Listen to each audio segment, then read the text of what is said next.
Fala galera, tudo bem? Estamos aqui mais uma vez juntos. Eu, professor Diego Feitosa, você aí se preparando para o Enem. E olha, eu tenho certeza que você vai passar na sua prova, que você vai conseguir a nota que você precisa e que você vai com certeza alcançar seu objetivo, que é chegar lá na faculdade que você está desejando, tudo bem? Então, hoje a gente vai falar sobre genética, vamos falar especificamente sobre herança sexual. Então, são assuntos extremamente importantes para a prova do Enem. Assuntos que costumam cair, que aparecem, principalmente porque tem várias doenças que são ligadas aos cromossomos sexuais. E isso a gente chama de herança sexual. Então, hoje a gente vai falar de hemofilia, vamos falar de daltonismo, vamos falar de heranças holândricas. Então, fica comigo, vamos junto, porque tem bastante conhecimento para você hoje nessa aula, beleza? Então vamos direto para nosso slide. Olha só aqui, a gente já tem aqui mostrando o que se trata, do que se trata uma herança sexual. Nesse slide eu mostrei para vocês aqui, olha, um rapaz em que, olhando para o lado direito dele, você veja que ele possui 44 cromossomos chamados de autossômicos, e sendo que 2 desses cromossomos totais que ele tem são cromossomos sexuais. 44, vou puxar para cá, olha só, são os cromossomos autossômicos, beleza? E os outros 2 cromossomos, que são esses que eu estou puxando para o lado de cá, são chamados de cromossomos sexuais. Volta aqui para mim. O que acontece é o seguinte, o indivíduo, você, eu, nós temos cromossomos que são responsáveis por formar características importantes do nosso corpo. Esses são os cromossomos chamados de autossômicos ou somáticos também, enfim. O que acontece é que esses cromossomos, você possui sempre pares deles. Você recebe um do seu pai e um da sua mãe. O cromossomo sexual, ele também é organizado, também é separado em par. Então, é o par sexual. Você também recebeu um do seu pai e um da sua mãe. Beleza, até aí não tem muita novidade. A grande diferença que existe entre os cromossomos sexuais e os cromossomos autossômicos é que os cromossomos sexuais, eles possuem a capacidade de determinar as características sexuais primárias do indivíduo, se o indivíduo vai ter órgãos sexuais masculinos, se o indivíduo vai ter órgãos sexuais femininos, e existem alguns genes específicos que são encontrados em regiões específicas desses cromossomos que podem trazer algum problema para você, ou podem trazer alguma característica específica para você. E aí a gente tem as heranças sexuais, que é o objeto de estudo da aula de hoje. Então, primeiro, eu quero que você entenda a diferença do que é um sexo heterogamético e o que é um sexo homogamético. Vamos lá no slide, olha só aqui. A gente tem, do lado esquerdo, tá, um indivíduo do sexo masculino, e observe que quando ele forma espermatozoide, ou ele forma espermatozoides que possuem 22 cromossomos somáticos, beleza, autossômicos, e um dos cromossomos sexuais apenas. Ou ele forma 22 cromossomos autossômicos e um cromossomo sexual, que seria aqui, no caso, o cromossomo Y. Então, você perceba que o homem, ele pode, ao formar gametas, fornecer ou gametas com cromossomo X ou gametas com cromossomo Y. Isso é diferente no caso da mulher. Na mulher, ela possui em suas células somáticas e germinativas 44 cromossomos autossômicos, ok? Autossômicos. Beleza? E ela possui 2 cromossomos sexuais, que são esses daqui, o XX. Então, quando você ouve alguém falar, né, a mulher é XX, homem é XY, é isso mesmo, beleza? Em relação aos cromossomos sexuais que ele tem. Quando uma mulher faz um óvulo, ela fornecerá 22 daqueles 44 que ela possui. Olha aqui minha seta preta mostrando para você que esses 22 eles são oriundos daqueles 44. E dentro daqueles cromossomos que a gente chama de sexuais, a mulher ela pode fornecer apenas o cromossomo X. É claro que um cromossomo X que ela vai fornecer, volta aqui para mim rapidinho, pode ser aquele cromossomo X que ela recebeu do seu pai. E o outro cromossomo X que ela vai fornecer pode ser o cromossomo X que ela recebeu da sua mãe. E, de fato, são cromossomos diferentes. Mas, na sua essência, em relação ao que isso vai gerar de caracteres sexuais primários para o seu filho, não haverá mudança, porque ela só pode fornecer cromossomo do tipo X. Então, a gente chega à conclusão de que homens, na espécie humana, possuem 2 cromossomos diferentes. Então, nós, homens, somos o sexo heterogamético e vocês, mulheres, são o sexo homogamético. Isso não é uma regra na natureza em relação aos outros animais. As aves, por exemplo, as galinhas, isso é ao contrário, isso é diferente. Nas aves, o sexo homogamético é o masculino e o sexo heterogamético é o feminino. Bom, isso influencia sempre quando a gente avalia o tipo de herança que está sendo estudada. E é isso que eu quero mostrar para você nesse próximo slide. Vamos lá? Olha aqui no slide, rapidinho. Aqui a gente tem uma amostra, um início para você começar a se familiarizar com a herança restrita ao sexo. Olha só, herança restrita ao sexo. Se o nome é herança restrita ao sexo, é porque somente um dos sexos a possui. Então, essa herança, ela tem que ser determinada por algum cromossomo que só um dos sexos possui. Que cromossomo é esse? Você vai me dizer. Olha aqui, ó, cromossomo Y. O cromossomo Y é o cromossomo que é restrito a um determinado sexo. Volta para mim. Então, se tiver alguma doença, se tiver algum gene que só seja encontrado no cromossomo Y, somente homens poderão ter essa característica. Durante muito tempo, a hipertricose auricular, que é pelos na orelha, mas não é pelo tipo do seu pai ou não. Não é isso. É cabelo mesmo, sabe? É pelo pra caramba. Era achado que só acometia homens e era considerado uma herança holândrica. Holândrica é um nome que a gente usa para heranças que se encontrem nesse cromossomo Y. Depois de um tempo, principalmente na Índia, percebeu-se que havia mulheres com pelos na orelha. E aí a gente viu que não era, então, uma herança holândrica. Então, na verdade, não tem nenhuma doença que a gente saiba, assim, didaticamente para falar, que seja causada por o cromossomo Y. Mas existe um gene chamado de gene SRY, que ele é encontrado exclusivamente no cromossomo masculino. E a função dele é, durante a embriogênese, durante a formação do bebê, estimular a formação dos caracteres sexuais primários do rapaz, do garoto, do bebezinho. Então vai formar os ductos que vão levar o testículo, conectar o testículo aos outros órgãos internos, formará o pênis, enfim. Em determinado momento, aquele bebê que não tinha sexo definido começa a se transformar no indivíduo do sexo masculino graças a esse gene. E aí por isso a gente chama o gene SRY do melhor exemplo de herança holândrica que nós temos. Volta aqui para o slide.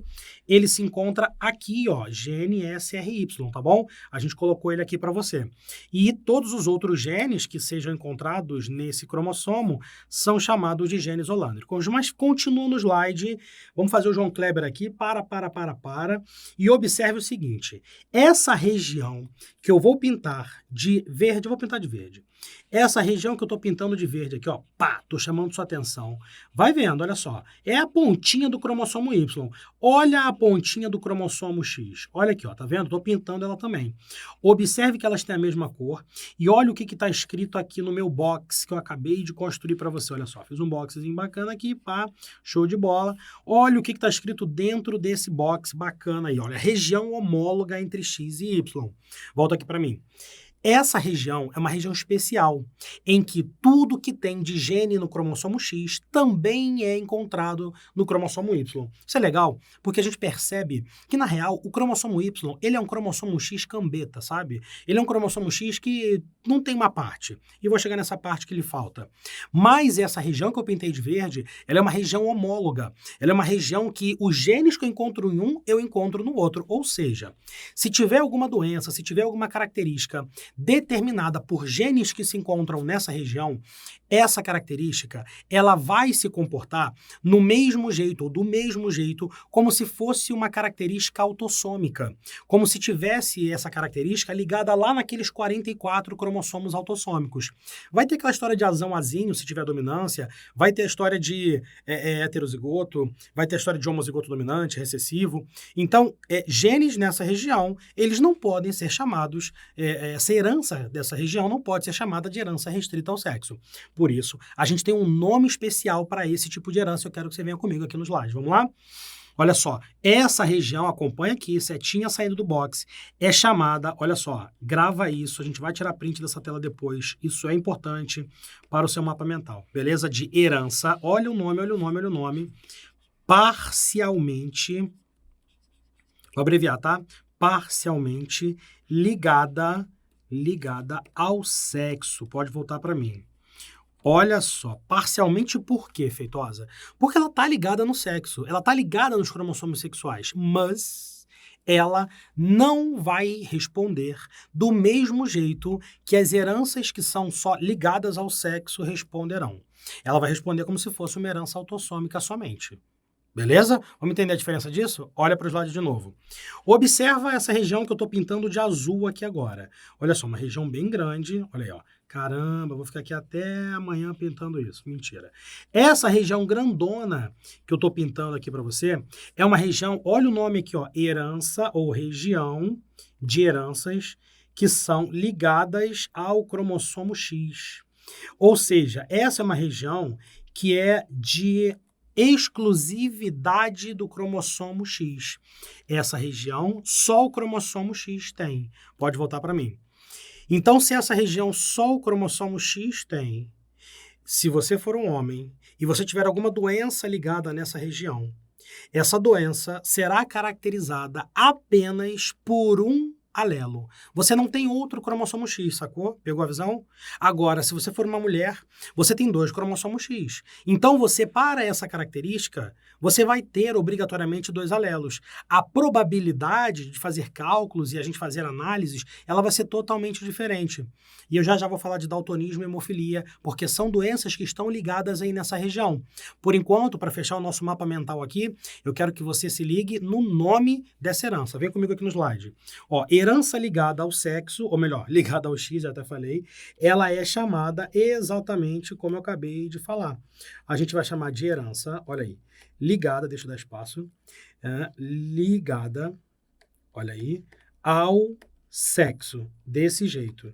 Então, isso aqui é um conceito, tá, gente? Herança ligada ao sexo é um conceito que você vai ter que respeitar esse nome que vai ser usado nas provas. E aí, para finalizar, aqui de vermelho, olha só, aqui no slide ainda, a gente tem uma outra região, que eu estou fazendo mais um boxzinho aqui, que é uma região de herança exclusiva, ou de uma região exclusiva do cromossomo Y. Todas as que aqui estiverem receberão o nome desse slide que está na sua tela.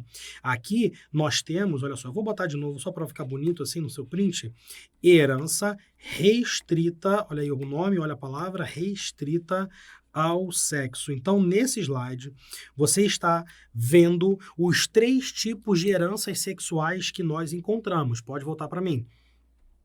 Esses 3 tipos de herança, eles são encontrados, são determinados por regiões diferentes que a gente encontra nos cromossomos sexuais. Ainda existe uma outra chamada de herança influenciada pelo sexo. Essa daí, a gente vai encontrar alguma doença, alguma característica que esteja nos cromossomos autossômicos, sabe? Tipo no par 1, que é o cromossomo 1 e 2, ou no par 2, que é o cromossomo 3 e 4, ou no par... Enfim, já ficou complicado para a minha matemática aqui. Aí, nessa região dos autossômicos, você pode ter uma doença, uma característica que vai ser potencializada ou não pela expressão sexual do indivíduo. Quer ver um exemplo? Calvície. Carequice. Você já viu mulher careca? Já viu? Então, mulher não fica bold total, sabe? Careca igual homem. Mulher, ela tem, na verdade, uma queda acentuada de cabelo, o cabelo fica ralo, você olha por cima assim, sabe? Tipo aquela situação de show acabou, a galera foi embora. Então, nada de engraçado nisso, né? Mas, enfim, nessa hora, a gente vê que fica uma situação ali com pouco cabelo porque ela tem calvície. Então, na real, o que acontece é que a testosterona, que é o hormônio sexual masculino, potencializa uma característica que é determinada por cromossomos autossômicos. Por isso que o homem acaba ficando mais careca do que a mulher. E, inclusive, o remédio, um dos remédios que você toma para tentar diminuir a calvície, reduz a testosterona, mudando a libido, enfim, dá uma polêmica legal para a gente falar disso depois. Por enquanto, eu quero que você saiba que as heranças que a gente falou foram herança ligada ao sexo, que no meu slide já te mostro, tá de azul, herança restrita ao sexo, que eu fiz de vermelho, e herança parcialmente ligada ao sexo, que eu fiz de verde. Dá uma olhadinha no slide, é o seu momento do print, olha aí, 3, 2, 1, tirou o print, passei o slide. Porque agora a gente está na herança ligada ao sexo, justamente aquela que eu citei para você, com os exemplos de daltonismo, olha aí, e hemofilia. Vamos entender isso? Primeiro, volta aqui rapidinho para mim. Quero apresentar para vocês o que são essas doenças. Daltonismo é uma doença em que o indivíduo ele tem dificuldade de diferenciar cores. Não é que o cara não enxerga a cor, não, tá? O Zuckerberg ele enxerga muito bem as cores. Ele só é daltônico. Inclusive, é por isso que o Facebook é azul. Inclusive, se você vê algum link dizendo que o Facebook pode mudar de cor, não clique, é vírus. O Zuckerberg jamais deixaria mudar a plataforma que ele inventou e deixar você botar rosa, deixar você botar verdinho. Ele só enxerga bem o azul, pô. Qual é o problema dele? Que ele é um daltônico clássico. Ele não diferencia bem o verde do vermelho do amarelo. Para ele é tipo marrom claro, marrom escuro e marrom meio estranho. Então, o cara que tem esse problema, ele prefere tons azuis. Normalmente é comum isso acontecer. Na vida normal, uma pessoa daltônica, ela tem dificuldades em coisas simples do dia a dia. Por exemplo, o sinal de trânsito. Imagina só, cara, verde, vermelho e amarelo. Parece que escolheram exatamente as 3 cores que o daltônico não enxerga para sacanear a vida dele. Mas, enfim, aí tem o vermelho para parar, né? O amarelo para correr mais, sacanagem. O amarelo para dar uma segurada e o verde para você avançar à vontade. O daltônico, ele usa a ideia da verticalidade, sabe? O vermelho em cima, ele sabe que é para parar. O amarelo, que tá no meio, ele sabe que é, né, para dar uma segurada. E o verde para meter o pé. Aí o que fizeram? Só para sacanear o daltônico, botaram na horizontal. Olha aí, eita caraca, agora complicou. Onde é que tá o vermelho, o verde, o amarelo? Ainda bem que eu não sou daltônico, não tenho problema. E todo respeito aos daltônicos, na verdade, acho que vale até a pena contar um pouco da minha história sobre daltonismo com vocês. Eu tava vendo esses dias, cara, um vídeo, vários vídeos na internet de um óculos novo que inventaram para os daltônicos. Sensacional, tá? Começa por aí. Se você é daltônico, procura no YouTube isso que você vai se ficar maluco. Esse óculos, você daltônico, coloca e você consegue diferenciar as cores. Então, o que você não conseguia, agora você consegue. Cara, e assim, é maneiro mesmo, tá? O vídeo tem, tipo, criança, sabe? De 12, 10 anos, senhores de 80 anos, que nunca enxergaram um pôr do sol laranja contrastando com um coqueiro verde na vida. Aí o cara bota, senhoras, senhores, sabe? Gente feita e chora. Mas chora de emoção, sabe? Eu fiquei igual um bobão lá, pra não falar outra palavra, chorando de emoção com os caras. E é sensacional, porque são coisas simples, né, que a gente não dá valor. Mas é onde eu quero chegar. Tava eu lá chorando, feliz da vida, caraca, as crianças estão enxergando as cores. Aí a minha esposa tava grávida, aí eu virei pra ela e falei assim, caraca, olha que vídeo bacana, as crianças daltônicas e tal. Aí ela virou pra mim e falou assim, meu pai era daltônico. Oi? Eu falei pra ela. Como assim? Você me conta isso agora, com 8 meses de gravidez e um menino aí dentro da barriga? Como é que você me fala isso agora? Ela, qual é o problema? E ela é bióloga ainda, hein? Eu falei, qual é o problema? Eu falei, cara, como assim qual é o problema? Você acabou de me dizer que o meu filho tem 50% de chance de ser daltônico. E eu fiz essa conta assim, tipo, muito rápido, né? Acho que bateu a adrenalina e eu quero que você faça essa conta comigo. Vou contar a minha história pra você. Vamos lá, entra aqui no slide comigo. Olha, vamos supor que esse camaradinho aqui seja eu. Ok? Olha aí, quadradinho. Tô mais para redondo, mas tudo bem. Quadradinho porque homens são quadrados, tá? Eu não sou daltônico, eu garanto só você. Aí aqui do lado eu vou colocar a minha esposa. Ela também não é daltônica, eu sei disso, né? Porque é minha esposa. E aí nós tivemos um filho. Já nasceu, tá, gente? Tá bonito, tá saudável, tá fofinho e tal, tá aqui. É menino ele, eu já sabia que era menino. Bom, até então a minha vida com o daltonismo não tinha nada demais. Só que ela acabou de me falar, olha só, pra cima aqui, ó, pra cima, que a mãe dela, eu sei, né, é normal. E ela me falou que o pai dela, olha, pintei aqui, ó, o pai dela é daltônico, pintei lá, show de bola.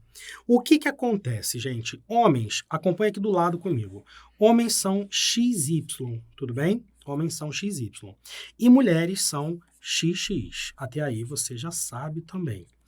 Para uma mulher ser daltônica, acompanha, ela precisa ter 2 alelos recessivos, porque o daltonismo e a hemofilia são causados por alelos recessivos. Então, olha, eu boto como se fosse um índice em cima do X. A mulher tem que ter um alelo recessivo Dzinho, de daltonismo, e outro alelo recessivo Dzinho, de daltonismo.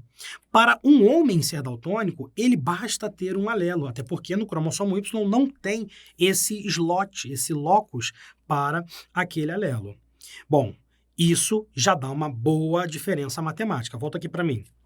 Para uma mulher ser daltônica, ela tem que ter um XDzinho que veio pelo menos aí do pai dela. E ela tem que ter um XDzinho, o outro cromossomo sexual dela, que veio da mãe. Então, cara, para uma mulher ser daltônica, ela precisa, tipo, ter nascido de um pai daltônico e de uma mãe portadora, pelo menos, do daltonismo. É tipo, sei lá, foi concebida num congresso de daltonismo. E aí as pessoas estavam lá, se conheceram e acabou tendo aquela menina. Então são situações muito raras de acontecer, mas se você já ouviu alguém falar que mulheres não são daltônicas, fala para essa pessoa que ela está errada, para ela assistir aula no Estratégia Enem, para ela se informar. Porque mulheres podem sim ser daltônicas, tudo bem? Agora vamos continuar com a minha análise, que eu ainda vou contar a história do Gustavo. Gustavo é meu filho. Volta aqui, ó. Na história que eu estou contando para vocês, se uma mulher, olha só, se uma mulher for, deixa eu botar os 3 genótipos possíveis aqui, tá bom? Se ela for XDzão, ela não é daltônica, ela é uma pessoa normal, tá? Tranquilo, show de bola. Se uma mulher for XDzão, XDzinho, ela também não é daltônica, ela é só portadora. Então, olha só, acompanha. Aqui eu tenho uma mulher normal, aqui eu tenho uma mulher normal. Aqui na parte de cima eu tenho uma mulher daltônica. Para um homem ser normal, basta que ele seja, vou colocar aqui embaixo, tá? Ó, XY, e que ele tenha o XDzão aqui em cima. Fechou? Tranquilo, né? Continua com o slide comigo, que eu vou melhorar fazendo aqui do lado a história que eu estou contando, tá bom? Então aqui, ó, vamos lá rapidinho. Olha só, eu, Feitosa agora, Diego Feitosa, estou aqui, minha esposa está aqui do lado. Qual é meu genótipo, galera? É XY, né? Eu acho que sou. Então tá aqui, ó, XY é XDzão, eu não sou daltônico. É o pai da minha esposa, esse que é o personagem novo que apareceu na minha vida aí. Né? Tá aqui, ó, o pai da minha esposa. Gente, eu não sabia que ele era daltônico porque ele já é falecido, tá? Só para vocês saberem, pra vocês ficarem mais dentro da história aí. Então aqui, ó, ele era, olha só, XY, e olha só, vou construir aqui o genótipo dele. Ele era XDzinho Y. Minha sogra, inclusive tô indo pra casa dela daqui a pouco, fez uma janta bacana lá, olha só que eu não vou comer porque tô de dieta. Então aí é XDzão alguma coisa, eu não sei o que minha sogra é. O outro alelo, mas eu sei que ela não é daltônica. Por isso que eu botei o XDzão. Gente, na hora que Carolina falou para mim que ela tinha um pai daltônico, olha o que eu descobri. Olha só, que ela é XX, obviamente, né? Não tenho dúvida disso. E ela é XDzão, XDzinho. Pá! Olha para o meu slide. Vê se você entende de onde está vindo isso. Volta para mim. Ela não é daltônica. Ela tem o XDzão, ok. Mas como o pai dela é daltônico e o pai dela obrigatoriamente doou para ela o X que ele tem, para ela ser menina, ela me disse que ela é portadora. Então, se eu já sabia que o bebê que estava dentro da barriga dela é menino, eu sabia que eu, Feitosa, doei o quê para fazer aquele menino? O Y, concorda comigo? O que ela doou? Não sei. Ou ela doou o XDzão, ou ela doou o XDzinho. Volta para o slide. Meu filho, que tá aqui, ó, deixa eu fazer aqui, ó. Vou até puxar de vermelho aqui, ó. Tá bom? Ele é XY e eu, olha só, vou botar o ponto de interrogação gigantesco aqui. Não sei o que é o X que ele recebeu. Volta para mim. Eu só sei que todo dia no banho eu fico, olha o patinho amarelo, olha o caranguejo verde, e aí, cadê? Quem que é o amarelo? Quem que é o verde? Tá com 1 ano e 2 meses. Quem que é o amarelinho? Quem que é o verde? Joga, mistura assim, e agora pega o verde. E aí, pega o amarelo. E não sei, não dá para saber ainda. Só tá com 1 ano e 2 meses. Eu só vou descobrir se eu vou ter que gastar 8 mil, 12 mil para comprar aquele óculos que eu fiquei chorando lá atrás, bonitão, daqui a algum tempo. Mas já fiz um crediário, já tô pagando umas prestaçõezinhas. E vamos ver o que vai acontecer. Por enquanto é só o patinho, o caranguejinho, vamos ver se ele vai expressar ou não esse daltonismo, se ele tem. Vamos voltar aqui para o slide, olha só.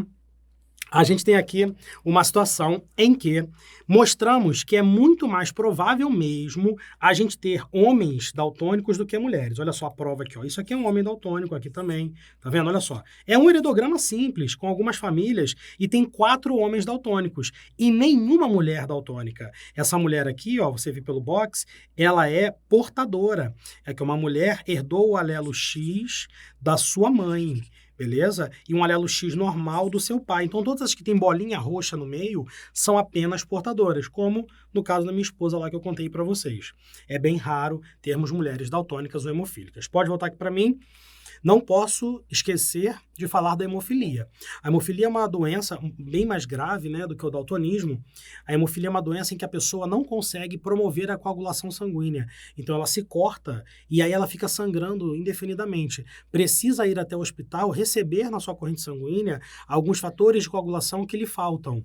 Existem vários tipos de hemofilia, mas todas elas o indivíduo tem que ter uma carteirinha. Porque se acontece algum acidente no trânsito, sei lá, o bombeiro precisa saber que ele é hemofílico, senão ele vai ter hemorragias até falecer. E aí o que acontece? É o mesmo esquema do daltonismo, tá? Pode acometer homens e mulheres. Ainda bem que está ligado ao cromossomo X. E isso pode cair na sua prova. Por quê? A resposta é, porque se mulheres forem hemofílicas, imagina o estrago que é uma menstruação. Pensou? Então, quando uma mulher que é hemofílica menstrua, ela precisa de alguns cuidados para conseguir manter o fluxo sanguíneo normal, porque senão ela pode ter problemas graves de hemorragia. Ou tomar remédios anticoncepcionais ininterruptos para evitar que aconteça aquela menstruação. Beleza? Muito bom, vocês entenderam então a diferença de herança ligada ao sexo, restrita ao sexo, influenciada pelo sexo, que eu falei da calvície. Cegueira noturna é um exemplo de parcialmente ligado ao sexo. Então você vai depois, lá no nosso PDF vencedor, e você vai estudar tudo sobre isso. Olha só, aqui o assunto é um pouco mais complexo, um pouco mais técnico, e a gente precisa dominar essa história. Bom, nesse desenho que está aqui na sua esquerda, nós temos uma representação de 2 cromossomos. É como se isso aqui, olha, fosse um cromossomo, beleza? E isso aqui fosse o cromossomo homólogo desse daí. Tranquilo? Eu vou até fazer de outra cor, vou fazer de azul para ficar parecido com o padrão que está ali do lado, que já já eu vou falar com vocês. Nós temos uma situação nessa célula que está sendo mostrada, nesse núcleo aqui, em que o indivíduo tem o seguinte genótipo, olha só. Ele é azão, azinho, porque tem aqui ó, um azão e tem um azinho aqui também. Fechou? E ele é Bzão, Bzinho, ou seja, é um indivíduo que, para essas características aí que estão sendo analisadas, ele é duplo heterozigoto. Volta aqui para mim. Na segunda lei de Mendel, você estudou com a gente, com o professor Daniel Reis, que quando temos 2 características sendo analisadas, nós temos uma segregação independente delas. Isso é o que diz a segunda lei de Mendel. Porque essas 2 características, elas são determinadas, de acordo com Mendel, por 2 pares de fatores que se segregam independentemente. Correto? Muito bem. Aqui esquece tudo isso, porque o Mendel deu sorte. As ervilhas que ele elaborou, que ele misturou, que ele cruzou, não eram ervilhas que tinham essas características ligadas no mesmo cromossomo. E aí depois, quando a gente foi pesquisar outras características, a gente descobriu os casos de linkage, ou seja, são casos em que nós temos 2 ou mais cromossomos, 2 ou mais genes que estão obrigatoriamente ligados no mesmo cromossomo. Dessa forma, nós não temos aquela proporção de 9 para 3 para 3 para 1 quando a gente cruza 2 díbridos. Se eu cruzar um indivíduo desse desenho que eu botei aqui, azão, azinho, bezão, bezinho, cruzado com outro azão, azinho, bezão, bezinho, não vou alcançar a proporção de 9 para 3 para 3 para 1, que é uma proporção fenotípica. Não vou. Eu não vou justamente por conta deles estarem no mesmo cromossomo, porque aqui não é uma segregação de 4 cromossomos, né? 2 homólogos para cá, 2 homólogos para cá, indo para um lado e para o outro. Daquele jeito que eu brinquei com vocês essa semana, dizendo do acaso, né? Que vai para um lado e para o outro. Enfim, não vai ter isso. Aqui a gente só tem 2 cromossomos e eles são homólogos. E neles nós encontramos os 2 genes. E ainda a gente vai ter que levar em consideração a história do crossing over. Tem muito detalhe aí, vamos lá para o slide. Olha só, acompanha comigo aqui do lado direito da tela. Do lado direito da tela, nós temos o cromossomo vermelho duplicado, ok? Beleza? Centrômero no meio, show de bola, tá prontinho para a segregação. E aqui o cromossomo azul, olha só, tá aqui do lado o cromossomo azul. Então são os 2 cromossomos. Eles são homólogos, Feitosa? Sim, eles são homólogos. Veio um do pai e veio um da mãe? Sim, veio um do pai e um da mãe. Eles vão se separar um para cada célula no final da meiose 1? Sim, vão, mas para. Olha a treta que deu ali. O que é esse bagulho de quiasma aí? Isso é o que a gente chama, segura o inglês, crossing over. ok? É o crossing over. Esse crossing over, ele faz com que as cromátides internas, elas se toquem, se quebrem e se recombinem. Olha o verbo, recombinem, formando cromátides recombinantes. Olha essa cromátide aqui do meio aqui, olha só essa aqui que eu estou marcando. Isso aqui é um negócio inédito na natureza, meu camarada. Isso aqui é uma cromátide que veio do pai do cara com um pedaço do que veio da mãe. E olha essa aqui do lado, é a que veio da mãe com um pedaço da que veio do pai. Volta para mim. Isso é algo que não existia na natureza anteriormente. Isso é algo que o indivíduo criou aleatoriamente ao acaso dentro dele. Cara, quando a gente analisa o que isso pode gerar num caso de linkage, isso vai fazer com que tenhamos alguns cálculos a serem feitos e desenvolvidos. Tá bom? Eu vou fazer esses cálculos rapidamente aqui com vocês para que fique claro o que está acontecendo. Vamos lá para o slide? Olha só. Vamos supor que o indivíduo seja exatamente como aquele que a gente viu lá atrás, tá? Deixa eu fazer de vermelho aqui. Que o indivíduo seja assim, ó, Azão, Azinho, Bzão, Bzinho. Se fosse uma situação na segunda lei de Mendel, os genótipos dos gametas que ele poderia fazer seria Azão, Bzão, vírgula. Azão, Bzinho, vírgula. Azinho, Bzão, vírgula. Azinho, Bzinho. Ficou horroroso isso aqui. Azinho, Bzinho.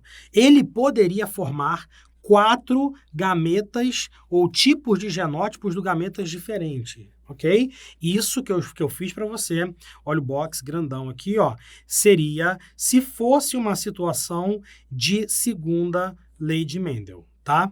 Feitosa, é a segunda lei de Mendel? Não, não é. Se não é, a gente vai ter que ver como que esses gametas se encontram, como é que eles estão, já que estão ligados. Eu vou voltar ao slide. Olha aqui a dica para você, ó. Estou aqui no slide e aqui estou mostrando com uma seta gigantesca como que esses cromossomos se encontram. O Azão está junto com o Bzão. O Azinho está junto com o Bzinho. Inclusive, essa aqui é uma organização cis. Se fosse diferente do tipo dominante com recessivo, recessivo com dominante, seria uma organização trans. Tá? Mas eu não estou na organização trans, eu estou na organização cis. Vou passar o slide para frente. Então, olha só. Se o cara é Azão, Azinho, Bzão, Bzinho, e ele está com esses genes ligados no mesmo cromossomo, ele só pode formar gametas que sejam ou Azão com Bzão, olha, ou Azinho com Bzinho. Fechei o balão aqui, ó. Olha o meu box fechado. Olha a diferença sendo mostrada para você aí, ó, escancarada. Quantos gametas o cara vai formar agora? Ele só pode formar um, ele só pode formar 2. Volta para mim. Se ele só pode formar 2, a variabilidade, olha onde eu queria chegar, a variabilidade de gametas é diferente. Pegou? Só pode formar 2, porque estão ligados. Então é melhor quando não estão ligados. Mas, quando estão ligados, existe essa situação, essa possibilidade tem que ser considerada. Queridos, se não tiver crossing over, é isso que eu botei. Vai ser Azão com Bzão, Azinho com Bzinho, show, show, acabou, vambora, faz a próxima questão ou então usa essa informação para resolver essa questão que você está fazendo. Agora, se a questão falar que rolou crossing over, que rolou mistura, que rolou, né, aquela coisinha lá das cromátides internas, nós temos que analisar. Por quê? Na cromátide interna do que é dominante, eu tenho Azão e Bzão. Na cromátide interna do que é recessivo, eu tenho Azinho e Bzinho. Vai que a quebra tenha acontecido no meio da parada, no meio desses dois. E aí quebrou e juntou. Eita, pô. Agora eu tenho uma cromátide do lado de cá, no cantinho, parental, Azão, Bzão. No meio, uma cromátide que era Azão, Bzão, agora ela é Azão, Bzinho. A outra do meio, ela era Azinho, Bzinho, agora ela é Azinho, Bzão. E a última parental fica igual, era Azinho, Bzinho mesmo. Então, agora, por causa do crossing over, eu tenho a formação dos 2 outros gametas que eu não tinha, que eu encontrava, inclusive, lá na segunda lei de Mendel. Volta para o slide, por favor. A gente vai ver, então, que agora, olha só, com crossing over, deixa eu botar aqui de verdinho para chamar a sua atenção.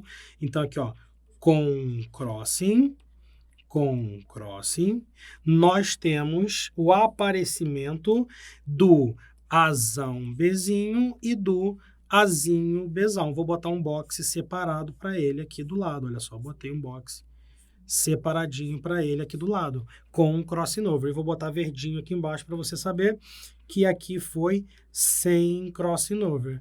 Até aqui, gente, tá tranquilo, tá favorável. Acho que tá todo mundo entendendo. Volta para mim. Só que agora vai entrar a matemática. Crossing over é algo que é aleatório. Não acontece sempre. E a gente ainda tem que levar em consideração a distância dos genes que estão sendo analisados. Você vai precisar de algumas informações para saber qual é a porcentagem de gametas que sofreram crossing, que não sofreram crossing, para que no final você saiba a porcentagem daqueles genótipos, porque é isso que a gente quer, foca nisso. Eu quero saber a porcentagem dos genótipos. Numa segunda lei de Mendel, como é tudo igual, é 25, 25, 25, 25. Para os 4 genótipos, você tem 25% de chance, para somar 100. Pegou a ideia? Agora, quando tem crossing, é diferente. Quando tem crossing, você vai ter que saber a taxa de recombinação. Famosa taxa de recombinação. Ai, meu Deus do céu. Ai, papai. Seguinte. Ele vai dizer, por exemplo, que a taxa de recombinação é de 20%. Significa, se a taxa de recombinação é de 20%, que a tendência de quebra é 20% entre as cromátides internas. Tá bom? Se a tendência de quebra é de 20%, e você tem 2 cromátides, você vai precisar dividir esse 20% para 2. E aí, olha o slide, rapidinho. Olha aqui no slide, olha qual é a porcentagem que nós temos de gametas recombinantes do tipo Azão Bzinho que eu botei para vocês. 10%. E de Azinho Bzão, 10%. Por que eu falei isso? Porque eu falei para você que a taxa de recombinação era de 20%. Eu falei. A questão vai ter que falar? Vai ter que falar também. Ou se não falar isso, vai ter que dar algum outro dado que eu vou te ajudar já já a saber. E aí você, matemática, né? Se você tem 20% de todos os gametas sendo recombinantes, dividido aqui 10 e 10, ora, para 100 falta quanto? Falta 80, camarada.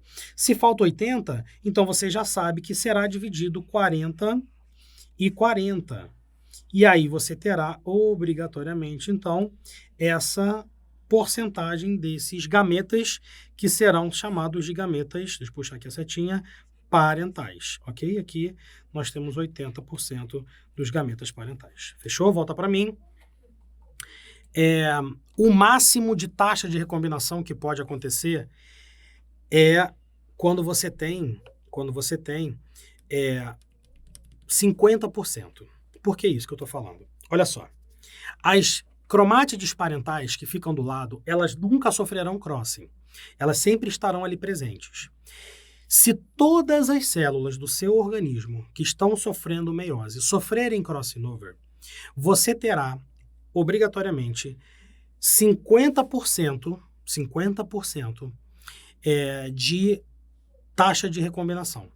Porque você terá que dividir essa taxa de recombinação para 2 daquelas cromátides internas. Se 100% das suas células sofrerem crossing, você terá crossing acontecendo só no meio. É isso. Grava desse jeito. Se 100% das células sofrerem crossing, você terá crossing acontecendo só no meio. Se for só no meio que você terá crossing, então, das 4 cromátides que você tem, só 2 que estarão quebrando. Então, quando você observa e pensa desse jeito, você chega à conclusão que a sua taxa máxima é de 50%. E aí você divide para cada uma daquelas, formando 25% de taxa de gametas ou de cromátides recombinantes. E os outros 25 e 25 ficam para as parentais. Então, no máximo, a gente iguala ao que é na segunda lei de Mendel. Beleza? Feitosa, não estou entendendo. Mas para que e quando eu vou usar isso? quando ele te der um cruzamento de dois indivíduos que tenham mais do que um gene e ele diga a taxa de recombinação e peça para você explicar e dizer para ele qual é o quantitativo de determinado tipo de genótipo. Aí você vai ter que fazer esse cálculo para saber o genótipo do gameta, para pegar o outro genótipo e multiplicar os dois, porque vai ter que ser esse e esse para gerar aquele que ele te perguntou. Pegou a ideia? Então, coisas importantes, que a taxa de ocorrência de crossing nas células todas que você tem é sempre o dobro da quantidade da taxa de recombinação. Então, se 100% sofrerem crossing, 50% é a taxa de recombinação. E você vai dividir por 2 para cada para cada cromátide interna que você possui. Ok? E ainda tem mais uma coisa sobre esse assunto que é complexo, é a unidade de recombinação. A gente leva em consideração esse valor da taxa de recombinação para julgarmos o quão distante esses genes estão. Se os genes estão muito distantes, eles tendem a ser mais facilmente recombinados, porque a possibilidade de quebra entre eles é muito maior. Se eles estão muito pertinhos, a chance de quebrar exatamente naquele ponto é menor. Então, genes que estão muito afastados quebram e tem maior possibilidade. Aí a gente chegou numa conclusão de que a distância, o valor da distância em unidades de recombinação, é o nome da medida, o R, ou morganídeos, é exatamente o que a gente leva em consideração para dizermos que aquilo é a taxa de recombinação. Tudo bem? Na sequência, eu coloquei para vocês aqui alguns assuntos sobre mutações gênicas, para que a gente possa conversar sobre o grande facilitador, né, do procedimento, do processo de seleção natural. Graças às mutações que acontecem, é que novidades genéticas aparecem na natureza para poderem ser ou não bem selecionadas pelo ambiente. Então vamos entender aqui alguns conceitos básicos. Mutações somáticas e germinativas são bem diferentes. Volta para mim. Se uma pessoa fuma demais e ela tem câncer de pulmão porque ela sofreu mutações em suas células pulmonares, isso é uma mutação somática. Não é porque ela tem um câncer no pulmão que ela vai ter um filho e o filho dela vai nascer com câncer também. Não é isso. Porque as células somáticas são células que formam o soma, são células que formam o corpo daquele indivíduo.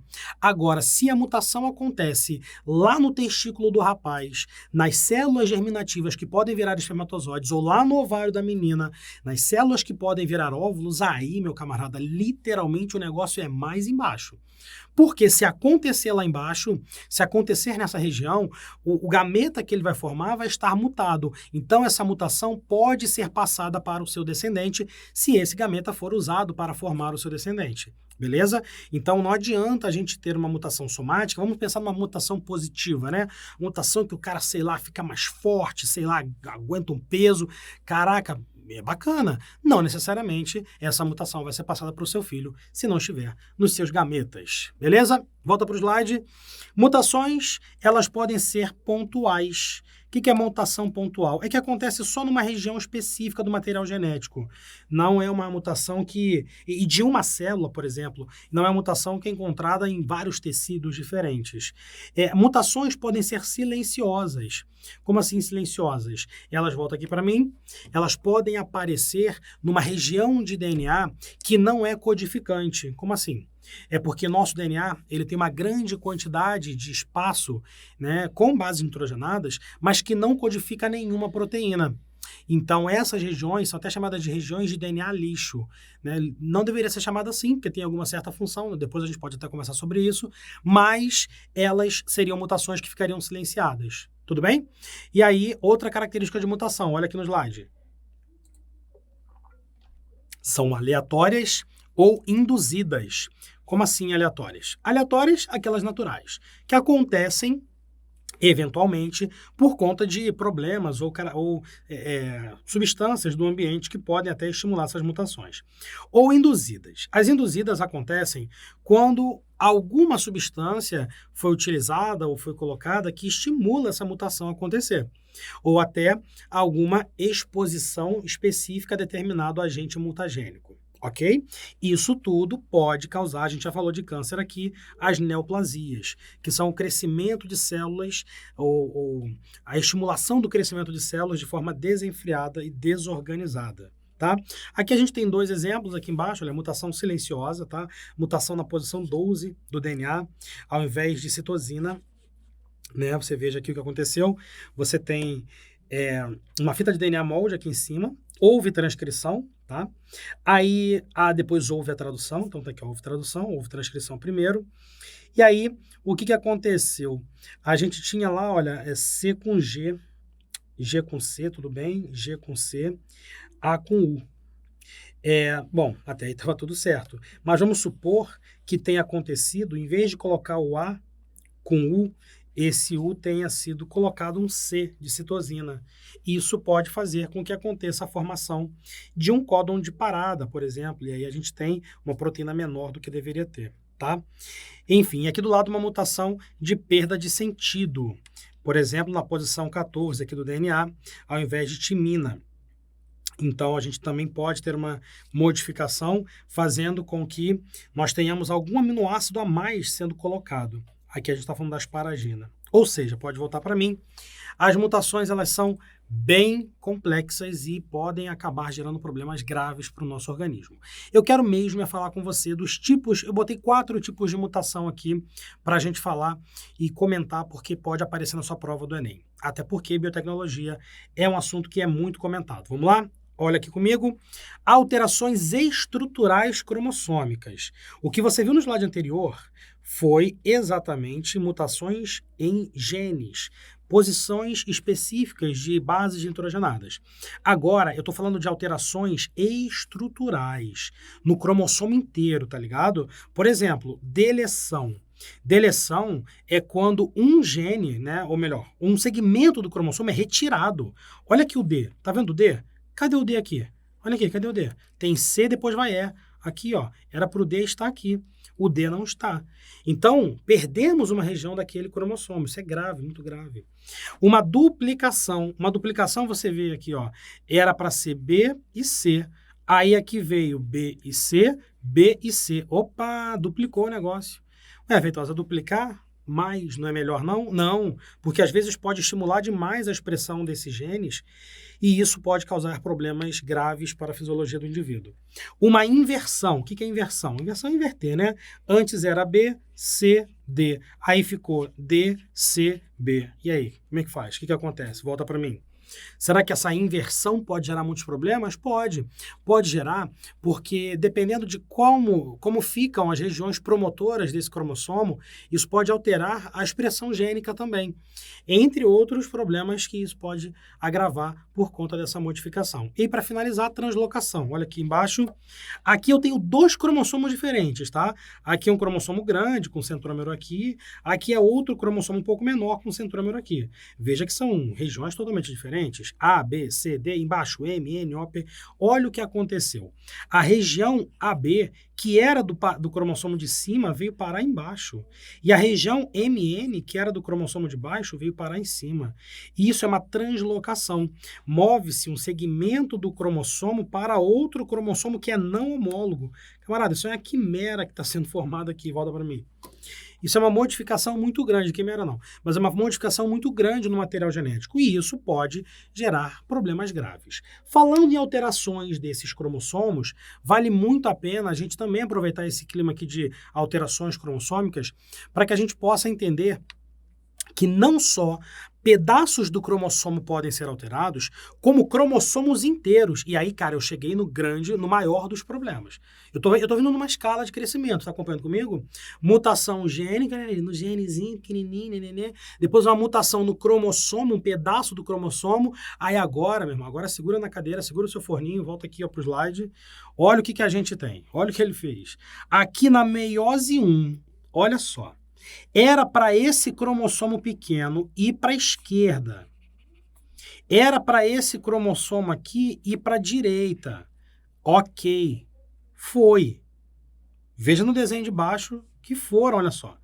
A gente tá vendo aqui, ó, separou bacana, tá? Na verdade, deixa eu só apagar minha setinha aqui, porque aqui, ó, na parte de cima é o final da meiose 1, tá? Então, aí aqui embaixo já é meiose 2. Então, primeiro lá em cima, separei os cromossomos homólogos. O vermelho que eu circulei veio para a esquerda e o outro veio para a direita. Feitosa, suave na nave, tranquilo. Olha a merda aqui, ó. Olha o problema aqui, ó. Olha aqui. Olha o que aconteceu. Não disjunção. O que significa isso, Feitosa? Significa que para a célula da esquerda foi 2 cromossomos homólogos juntos. No final, a gente vai separar cromátides irmãs, vai ter uma cromátide da grande e outra cromátide da grande. Do lado direito vai ter uma de cada. Era para estar só uma dessas duas que eu estou botando seta. Era para estar só uma das duas que eu estou botando seta. Volta para mim. Você tem aqui, olha só, um cromossomo inteiro com 2 cromátides, tá bom? Ele tem que vir para um lado. O igual a esse tem que vir para o outro. Meiose 1. Meiose 2. Esse daqui arrebenta as cromátides, vem um para cá, um para cá. Show de bola. O lado de cá, meiose 2. Arrebenta as cromátides, vem um para cá, um para cá. Formo 4 células aqui embaixo, cada uma com uma cromátide daquele. Por que tem que ser uma só? Porque aquele é gameta. Esse espermatozoide daqui, ó, só tem uma cromátide, suave. Quando ele entrar no óvulo, olha aí, entrou no óvulo. Quando ele entrar no óvulo, ele vai encontrar lá dentro a cromátide da mamãe. Show de bola, fechou. O grande problema, olha para o slide, é que agora, olha esse cara daqui. Ele é um gameta, o espermatozoide, por exemplo, e esse também, ó, olha o problema, que tem uma cromátide pequena, correto. Uma cromátide grande, correto. Opa, o que é isso aqui? Outra cromátide grande, não era para estar. Uma cromátide pequena, correto. Uma cromátide grande, correto. Opa, uma cromátide grande a mais. E olha outro problema aqui, hein? Aqui só tem cromátide pequena. O AD, cadê? Olha só, cadê a cromátide grande dele? Gente, volta para mim. Aqui a gente tem as aneuploidias. Síndrome de Down, síndrome de Turner, síndrome de Klinefelter, síndrome de Patot, síndrome de Edwards. São síndromes cromossômicas. A pessoa ganha um cromossomo a mais, ou ela perde um cromossomo. Então, dessa forma, o indivíduo ele terá grandes modificações corporais, grandes alterações fisiológicas. O indivíduo que tem síndrome de Down, ele tem deficiência mental, ele tem hipotonia muscular, ele tem dificuldade de fazer alguns exercícios físicos por conta da hipotonia muscular. É claro que existem graus, tá, de síndromes desse tipo. Então, desse jeito, nessa forma, a gente encontra grandes alterações. E aí, legal você saber que o nome síndrome, tá, gente? Significa conjunto de sintomas. Então, por exemplo, problemas cardíacos é muito comum também em indivíduos que têm síndrome de Down, porque faz parte dos sintomas dessa síndrome, tá? Eu quero que você veja aqui no slide, olha só. Aneuploidia, então, é quando você tem alterações do número de cromossomos, ok? Alterações do número de cromossomos. Às vezes um a mais, um a menos. Euploidia é outra parada. Volta aqui para mim. Euploidia é quando você tem algum indivíduo que recebe um lote inteiro de cromossomos a mais. Por exemplo, um óvulo, 2 espermatozoides entraram. E por algum motivo isso deu certo e vingou. No reino animal isso não é comum, tá? No reino animal isso não é comum. No reino vegetal isso é comum. Seria um indivíduo triploide, tetraploide, pentaploide, hexaploide, sei lá quantos ploide. Então é um indivíduo que tem um lote inteiro a mais de cromossomo. Isso se chama euploidia. Então se você ver na prova do Enem, euploidia, porque o indivíduo ficou 3N, 4N, tá certo. Agora, aneuploidia é quando é 47 mais 1. É o indivíduo que por exemplo, que tem síndrome de Down. Ele tem 47 cromossomos e tem um a mais no par 21. Quer ver? Olha aqui no slide. Esse daqui é o cariótipo de um indivíduo que tem síndrome de Down. Veja você, no par de número 1, ele tem um cromossomo? Tem. Tem 2? Tem. Então é um par. Aqui, ó, outro par. Aqui, ó, outro par. Olha aqui. No par 21, ele tem uma trinca. Tem 1, tem 2, tem 3. Tudo bem? Ah, recebeu de quem esse? Não sei, pode ter sido da mãe ou do pai. E aqui a gente tem cromossomo X e cromossomo Y, que são os sexuais. Beleza? Características da síndrome de Down: baixa estatura, língua protusa, mãos curtas, um certo retardo mental, entre outros problemas um pouco mais complexos, até como problemas cardíacos e hipotonia muscular, como eu citei para vocês. Continuando no slide, síndrome de Turner. Qual é o problema da síndrome de Turner? A síndrome de Turner é que uma mulher tá? Uma pessoa que é mulher, ela tem apenas 45 cromossomos, porque ela é X0, ela não tem o outro cromossomo sexual, só tem um, tá vendo aqui, ó, tá marcado já para você aqui o boxezinho aqui, ó, pá, tá vendo? Ela é uma pessoa que só tem um cromossomo sexual, como ela não tem Y, como não tem Y, não é um homem, não formou testículos, pênis durante a sua formação embriológica, então ela só tem mesmo o cromossomo X. Características, é estéril, tem um baixo desenvolvimento sexual, tem uma baixa estatura, pescoço alado, entre outras. Síndrome de Klinefelter. A síndrome de Klinefelter é uma síndrome que o indivíduo ele tem 2 cromossomos X. Olha para cá para o meu cariótipo. A gente tem 2 cromossomos X e 1 cromossomo Y, tá vendo? Então esse indivíduo ele é X, X, Y. Volta para mim. Feitosa, e aí? É hermafrodita? Não, não tem nada a ver. Klinefelter é um indivíduo que ele é homem, tem, biologicamente falando, tá, gente? Ele tem sexo primário desenvolvido masculino, então ele tem pênis, ele tem testículo, mas esses testículos são subdesenvolvidos, ele tem a formação de seios, ele tem ginecomastia, tem o corpo eunucoide, que é a cintura fina com o quadril largo. É bem complicado para o indivíduo, quando chega na adolescência e ele tem essa síndrome, porque o corpo dele fica um tanto quanto ambíguo. E aí, cara, eu tive a oportunidade de descobrir no Instagram que existe tipo uma comunidade, eu botei lá Klinefelter, hashtag Klinefelter, e descobri que tem vários indivíduos que são homens, obviamente, biologicamente falando, que são Klinefelter e eles se ajudam, então eles compartilham informações e tal. Então se você quiser saber mais sobre essa síndrome, procura lá no Instagram, hashtag Klinefelter, tem até um rapaz bem famoso, tem alguns milhões de seguidores, que aí o perfil dele é XXY. Ele conta o dia a dia dele, como é que ele é, o que ele faz, como que ele lida com o corpo desse jeito, é bem legal. Tá bom? Mas o que são as características desse indivíduo? Olha aqui. Ele tem baixa fertilidade por conta da dificuldade de pareamento de cromossomos, estatura elevada, normalmente é o que acomete eles, beleza? Desenvolvimento mamário, chama-se ginecomastia, e dessa forma ele tem, como você vê aí, 47 cromossomos. Ele é, olha aqui, 47XXY. Continuando no slide, a gente chega no nosso último slide de hoje, que falaremos rapidamente aqui de genética de populações. Volta para mim. Se liga. Esse assunto não costuma cair muito no Enem, mas pode cair. Por isso que aqui no Estratégia a gente coloca também. Genética de populações é um estudo que é feito a partir de um ensaio teórico para que nós consigamos entender como que a frequência de um gene ela se processa ao longo do tempo. Entenda comigo o seguinte: se uma população de indivíduos ela está evoluindo, ela está sofrendo modificações, se está tendo mutação, por exemplo, é natural que daqui a algum tempo possa haver um processo de formação até de novas espécies. Mas, para isso, precisamos ter mudança nas frequências dos genes que a gente encontra. O gene do albinismo nessa população, ele não vai ficar sempre na mesma frequência. Ele vai ser selecionado pela seleção natural. E se ele for mal selecionado, a tendência é essa frequência diminuir. A verdade que eu quero que você saiba é o seguinte: as forças evolutivas, migração, seleção natural, deriva gênica, mutação, tudo isso junto é capaz de mudar a frequência gênica de populações. Se é capaz de fazer isso, é capaz da gente calcular essa mudança de frequência. O grande lance é que para que você faça esse cálculo, você precisa ter um parâmetro, um padrão. E esse padrão foi elaborado por Hard e Weinberg. São 2 pesquisadores que pensaram o seguinte, coisas óbvias.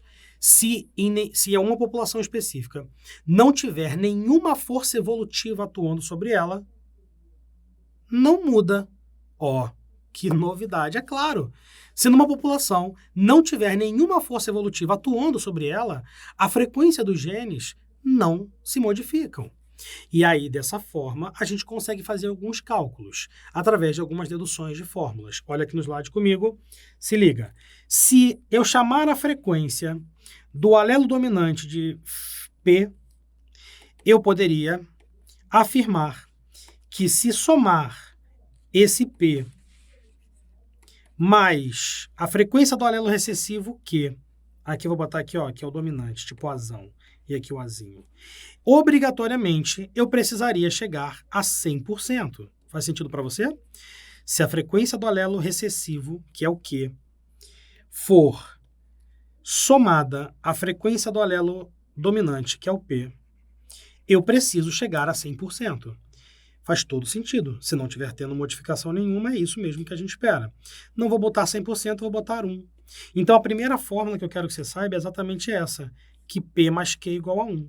Se ele te der alguma questão dizendo que uma população se encontra em equilíbrio de Hardy-Weinberg, volta aqui para mim, significa que ele está dizendo que essa população não existe, primeira coisa, mas que está na sua prova, e é uma população que está numa situação teórica hipotética, porque não há nenhuma população que não esteja sofrendo no mundo, nesse momento, ao vivo, uma força evolutiva. Sempre está sofrendo forças evolutivas nessas populações. Mas na questão, se ele falar que uma população se encontra em equilíbrio de Hardy-Weinberg, além da ausência de forças evolutivas, terá que ser uma população pamítica, que se cruza aleatoriamente e com uma quantidade de indivíduos muito grande. Dentro dessa situação hipotética, você pode e deve usar a fórmula P mais Q igual a 1. Assim como a fórmula da frequência dos genótipos, que eu vou botar para você. Olha para mim aqui. Se a frequência de P a frequência do azão, desculpa, é chamada de P, então a frequência do azão pode ser chamada de P ao quadrado. A frequência do heterozigoto, azão-azinho, pode ser chamada de 2 vezes P vezes Q. E a frequência, vou botar aqui em cima, tá? Do azinho-azinho pode ser chamada de Q ao quadrado. Caso eu some tudo isso, P ao quadrado mais 2PQ mais Q ao quadrado, eu descubro aquela equação famosa que você já conhece e boto aqui que é igual a 1, porque isso também deverá ser igualado a 100%, porque seria a frequência dos genótipos. Então, você tem aqui em cima, no meu desenho inicial, a frequência alélica. Eu vou escrever para você aqui, ó, frequência dos alelos, a frequência alélica. E aqui embaixo você tem a frequência dos genótipos, que é a frequência genotípica. Sabendo essa fórmula, sabendo esses dados, você consegue resolver sua questão, volta para mim, desde que a questão diga que a população está em equilíbrio de Hardy-Weinberg. Se não disser, você vai ter que somar nos seus dedinhos aí na mão exatamente qual é a frequência deles, de acordo com o total da população que ele te deu, que aí vai ser o seu 100%, dá para fazer uma regra de 3 tranquilamente.